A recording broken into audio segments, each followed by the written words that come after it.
Fala pessoal, boa noite. Retornamos aqui ao nosso Descomplicando o Banco de Dados. Vamos falar um pouquinho hoje na nossa aula 4, né? Iniciar aí as questões relacionadas a relacionamentos, tá? Então eu vou falar basicamente em três partes, né? A parte um a gente vai falar um pouco sobre a questão introdutória, né? Alguns conceitos, alguns mitos. E vamos falar rapidamente aí sobre relacionamentos que a gente considera do tipo 1 para 1. Na próxima parte, relacionamentos do tipo 1 para N, com bastantes exemplos, né? E por último, relacionamento N para N. Quando nós finalizarmos toda essa parte de modelagem, a gente ainda tem uma última estrutura para a gente verificar, né? A gente vai falar sobre generalização e especialização, igual mais ou menos a gente tem ali em orientação a objetos, né? E aí a gente migra para uma parada bem maneira, que é como que isso se transforma nas primeiras tabelas. Não vou falar de SQL, vou falar de relações, né? Então ainda vou estar falando em um mundo abstrato, porém já numa visão muito próxima de implementação, né? E dali para frente daria para levar para qualquer linguagem, qualquer banco de dados, né? Usando SQL, você conseguiria criar essas relações que você mapeia. Então é bastante importante isso aí, tá? Então, na nossa agenda, a gente vai falar um pouquinho sobre cardinalidade e participação, alguns mitos, num esquema meio de perguntas e respostas, né, para a gente poder entender, né? Relacionamento um para um, que também vai ser o nosso tema de hoje, beleza? Bom, então o primeiro ponto é todo e qualquer relacionamento, independente do tipo que você vai trabalhar, que você vai atuar, ele sempre terá esses dois conceitos, né? Então eu tenho cardinalidade e eu tenho participação. O que isso significa em linhas gerais, né? Vou tentar ser sucinto, mas também ao mesmo tempo bem explicativo, porque a gente tem aí bastante exemplos ainda para poder perseguir, tá? Então, quando eu falo cardinalidade, eu estou explicando quantas instâncias, né, de uma determinada entidade A está se relacionando com quantas instâncias da entidade B. Então, quando você ouvir o termo, eu criei um relacionamento 1 para 1, eu criei um relacionamento 1 para N, eu criei um relacionamento N para N, essa forma de se dizer, eu estou falando exatamente é a cardinalidade entre esses relacionamentos. Então, eu tenho relacionamento 1 para 1. Basicamente, eu tenho uma instância do lado A se relacionando com, no máximo, uma única instância do lado B. Se eu falo 1 para N, eu estou exatamente falando que uma instância do lado A se relaciona com N instâncias do lado B. E uma instância do lado B se relaciona única e exclusivamente com uma única instância do lado A. E se eu falo de um relacionamento N para N, basicamente eu estou falando que múltiplas instâncias do lado A se relacionam a múltiplas instâncias do lado B e vice-versa. Por que isso é importante? Quando nós formos para mapear os relacionamentos, as entidades, os atributos para as relações, que é o nosso modelo abstrato prévio antes de construir as tabelas, todas essas toda essa cardinalidade ela vai ter uma extrema importância na hora de você mapear colunas, criação de novas colunas, criação de novas tabelas, né? Então, assim, como regra geral, claro que tem exceções, tá? Toda vez que você enxerga que existe um relacionamento N para N, aquele relacionamento lá na frente ele vai se transformar numa tabela apartada, aonde a sua chave primária será composta pelas chaves primárias advindas das entidades que participam, né? E você tem elas como chave estrangeira e chave primária ao mesmo tempo. Não se preocupem com isso ainda, a gente vai falar sobre isso mais à frente, mas é para vocês entenderem o impacto. Cardinalidade não é chute, né? Eu tenho que semanticamente me preocupar do lado das instâncias de como eu vou fazer esse povo, né, se relacionar e conversar. E a gente também tem que tomar muito cuidado com algumas armadilhas. Quando eu falo, por exemplo,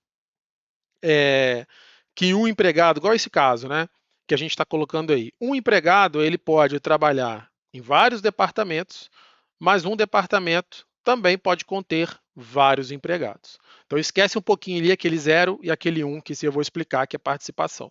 Então o lado direito, né, é exatamente ali dentro do parênteses, né, é o que a gente chama de cardinalidade máxima. Então o empregado se relaciona a N departamentos, sempre invertido, né? Então quando eu estou falando aqui que um empregado se relaciona a N departamentos e um departamento se relaciona a N empregados, tá? Então, nesse ponto, o que é importante? Depende muito também da semântica que você aplica e das regras de negócio que você vai ter à disposição. Em um primeiro raciocínio, Quando alguém fala para você assim, olha, no meu sistema que eu quero desenvolver aqui para o RH, um empregado só pode trabalhar em um departamento. E um departamento pode conter N empregados. Clássico e notório. Pô, então legal, então é uma relação 1 para N. Um empregado atua em um departamento tem N empregados alocados até ele. Só que aí, se eu insiro uma nova regra de negócio e falo assim com você, olha, mas peraí. Esse empregado ele pode mudar de departamento ao longo do tempo. E toda vez que ele mudar de departamento, por exemplo, eu quero saber quando ele começou naquele departamento e quando ele terminou naquele departamento. Além disso, eu quero guardar o histórico. Se eu quisesse guardar só as datas do atual departamento que ele se encontra, eu também ainda teria o relacionamento do tipo 1 para N, resolvendo o meu problema. Né? Quando eu levo essa nova regra de negócio, eu falo assim: olha, eu quero saber quando ele começa, eu quero saber quando ele termina, eu quero todo o histórico dele de alterações de departamento dentro da empresa, que é o que faz mais sentido das regras de negócio. Eu saí de um relacionamento 1 para N e caio, por exemplo, no N para N. O 1 para N ele deixa de resolver, a menos que eu crie uma tabela própria para aquela situação futuramente, e faz muito mais sentido eu já ter direto um relacionamento N para N. Olha, o empregado ao longo do tempo ele vai se relacionar com N departamentos e um departamento vai ter N empregados. Esse empregado se relacionar ao departamento com vários departamentos ao longo do tempo, a aplicação que controle aquela situação, não vai deixar, por exemplo, o empregado estar alocado em 2 departamentos ao mesmo tempo. Ou não, pode ser que a empresa também permita que ele se divida. Né? Então, eu também teria um modelo que contemplaria, por exemplo, essa regra de negócio. Né? Então, muito cuidado na hora da gente trabalhar a cardinalidade. Ela é muito sensível às regras de negócio e ela tem um papel determinante na hora de você criar chaves estrangeiras, criar relacionamentos através das chaves estrangeiras, criar as tabelas novas através de relacionamentos N para N, 1 para N, até 1 para 1, tem algumas situações que é onde se casa, né? E muito cuidado então com cardinalidade, beleza?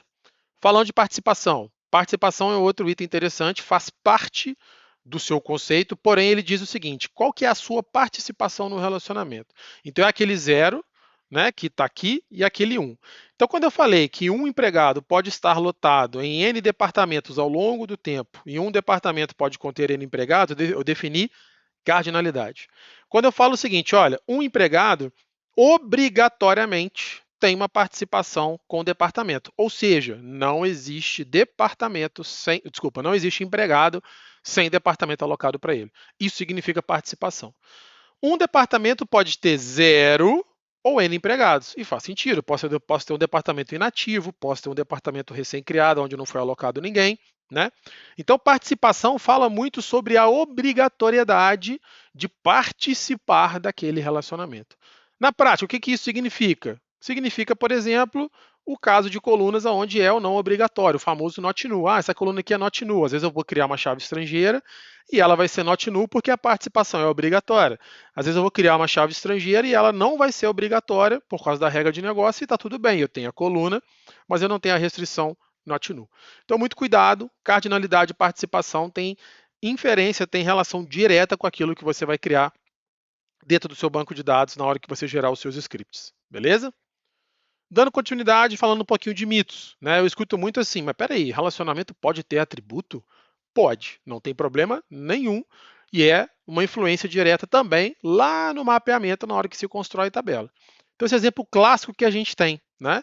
Eu tenho um cliente fazendo o pedido, tá? Então, falando de cardinalidade, um cliente pode executar N pedidos, um pedido é executado por no mínimo um cliente e no máximo um cliente. E um cliente pode fazer 0, eu posso me cadastrar na Lojas Americanas, por exemplo, e não fazer nenhum pedido, ou realizar N pedidos. Pedido, quando o cliente faz, ele pode ter 0 ou N produtos, tudo bem, o 0 aqui não faz muito sentido, a menos que eu esteja ali falando de carrinho e tudo mais, aqui está até um rio, mas tudo bem. E um produto, ele pode estar em 0, ou seja, está no meu estoque, mas ninguém fez pedido dele ainda, ou pode constar, em N pedidos. Tá? Então, aqui embaixo eu tenho uma relação N para N entre pedido e produto. Só que aí o que acontece? Entram atributos que não são nem do pedido e nem do produto. Eles só acontecem quando eu tenho o encontro de ambas as entidades. Ou seja, quando eu tenho o encontro de ambas as entidades, eu estou falando de relacionamento. Então, quando eu falo preço unitário, quantidade e subtotal, esses atributos só são preenchidos quando alguém pega, adiciona um produto em um pedido e o fecha para ele realizar seu pagamento.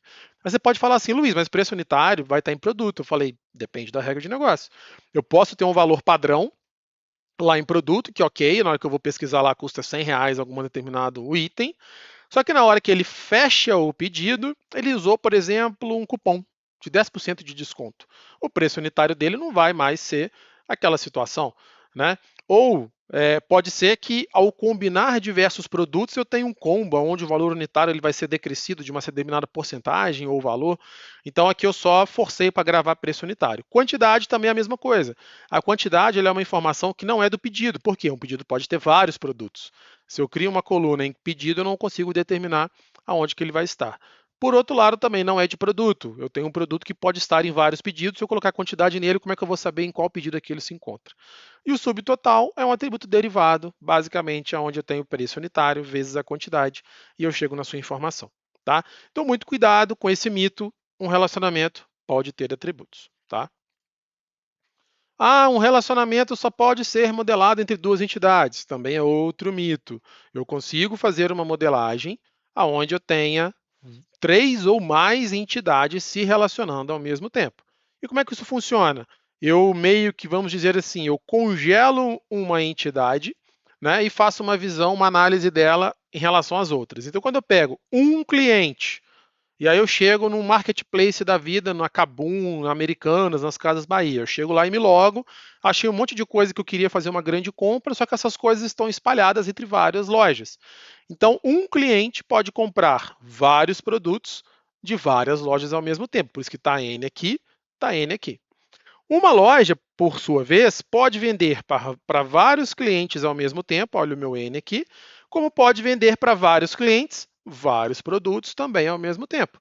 Então, uma mesma loja pode vender um pente de memória RAM para o João, como pode também vender uma memória RAM, o mesmo produto ou outro produto para a Maria naquela situação. Né? E por último, um produto pode ser vendido para vários clientes ao mesmo tempo e, ao mesmo tempo, esses produtos N serem vendidos por várias lojas ao mesmo tempo. Tá? Só que eu não recomendo que a gente atue dessa forma. Porque ao final, na hora que eu for mapear essa relação, que nesse caso aqui é uma relação ternária, ela vai ser desdobrada em relações binárias. Tá? Então, no final das contas, essa relação pedido vai virar uma entidade e essa entidade vai se relacionar com o cliente, que vai se relacionar com loja, que vai se relacionar com o produto. Então, eu desencorajo que vocês semanticamente ou visualmente representem isso. Poupem seus neurônios para não ficar queimando com coisa desnecessária. Já modela com os relacionamentos binários, cria os atributos que sejam necessários e sofram menos na hora de transformar isso nas respectivas tabelas. Fechado? Mas poder pode, beleza? Um outro mito que a gente sempre escuta, uma entidade só pode ter um único relacionamento com outra entidade. Também é uma outra lorota, tá? Eu posso ter quantos relacionamentos forem necessários, desde que semanticamente eles também façam sentido, né? Então, nesse caso aqui, ó, um empregado ele pode trabalhar em N departamentos, um departamento pode conter N empregados. É um dos exemplos lá do primeiro slide que a gente estava atuando. Porém, eu tenho também uma outra situação que é uma relação de gerência. Ou seja, um departamento ele é obrigatoriamente, aqui ó, a participação, gerenciado por um empregado no mínimo, mas também no máximo por um empregado. Por outro lado, um empregado ele pode chefiar ou gerenciar 0 departamentos, ou ele pode chefiar no máximo um único departamento. Então são 2 relacionamentos representando coisas completamente distintas e na hora disso ser modelado para uma tabela de banco de dados, eu vou ter os seus respectivos mapeamentos. N para N vai virar tabela, atributos próprios, esse 1 para 1 pode ser que vire fusão de tabela, pode ser que eu faça adição de coluna, né? Então, são diversas opções, porém, todas elas representando separadamente os relacionamentos aos quais elas estão representando, tá? O outro mito importante, uma entidade não pode se relacionar com ela mesma. Mentira, né? Eu posso trabalhar com autorrelacionamentos. Eu vou fazer isso sempre? Obviamente que não. Isso só faz sentido quando efetivamente eu atuar, né, semanticamente em algo que vai fazer com que essa entidade se relacione com ela mesma. Então, nesse caso, eu acho um dos casos mais emblemáticos e clássicos que a gente tem na literatura, Quando eu estou numa instituição de ensino, na faculdade, numa universidade, você tem todo o seu plano de disciplinas ao longo do curso, né? E basicamente eu vou ter disciplinas o quê? Vamos supor que eu estou lá no quarto período, né? Fatalmente, essa disciplina ou essas disciplinas do quarto período, elas podem prender disciplinas do quinto, sexto, sétimo e podem ser presas por disciplinas que são do primeiro, do segundo e do terceiro. Né? Então, ou seja, eu tenho disciplinas prendendo outras disciplinas, ou eu tenho disciplinas sendo presas por outras disciplinas. Então, a entidade é a mesma. Só que ela tem um relacionamento com ela mesma, que nesse caso aqui eu chamei de pré-requisito, e ela tem dois papéis distintos. Ou disciplina prende N disciplinas, né? Ou uma disciplina ela é presa por N disciplinas. A participação aqui ela não é obrigatória. Eu posso ter disciplinas que não prendem nenhuma outra e posso ter disciplinas que não é presa por ninguém. Tá? Então, muita atenção, o autorrelacionamento dá meio um bug na hora de você modelar, né? Mas também existe essa situação para a gente poder atuar. Fechado? E aí, por último, para a gente finalizar o nosso dia de hoje, né? O relacionamento 1 para 1. Então, é o primeiro tipo de cardinalidade. Se você quer só um desenho esquemático, quando eu falo que eu tenho um relacionamento 1 para 1, basicamente eu tenho uma instância da entidade A se relacionando com, no máximo, uma instância da entidade B. Então, aqui é os exemplinhos, né? Eu tenho a instância A1, A2 e A3, e elas se relacionam com B1, B2 e B3, sem que isso se replique. Então, eu não posso ter A1 se relacionando com B1 e B2 ao mesmo tempo, nem B2 com A2 e A3 ao mesmo tempo. Então, é um tipo de relacionamento mais simples, né? Mais incomum, mas que também pode ter essa situação, né, a ser modelado. Alguns exemplos mais práticos. A gente acabou de ver ali o exemplo da chefia de departamento. Um empregado pode chefiar 0 ou no máximo um departamento, e um departamento obrigatoriamente é chefiado por um empregado e no máximo um único empregado. Tá? Aqui embaixo eu fiz um autorrelacionamento do tipo 1 para 1. Então imagina que eu estou num sistema de cartório. Tá? Então uma pessoa ela se relaciona a, no máximo, uma outra pessoa dentro dessa situação, pelo menos por vez, segundo a nossa legislação. Então, eu não posso ter dois casamentos ativos, né, com pessoas diferentes, tá certo? Então, uma pessoa ela se relaciona com outra pessoa, né, e esse relacionamento ainda tem atributos. Ele tem a data que a união foi realizada e também tem a data de divórcio, porque quando você tem um casamento e você resolve se separar, o seu divórcio ele é averbado na mesma certidão. Né? Então, é importante que eu tenha o relacionamento entre essas pessoas, né? E eu também registre quando isso foi realizado.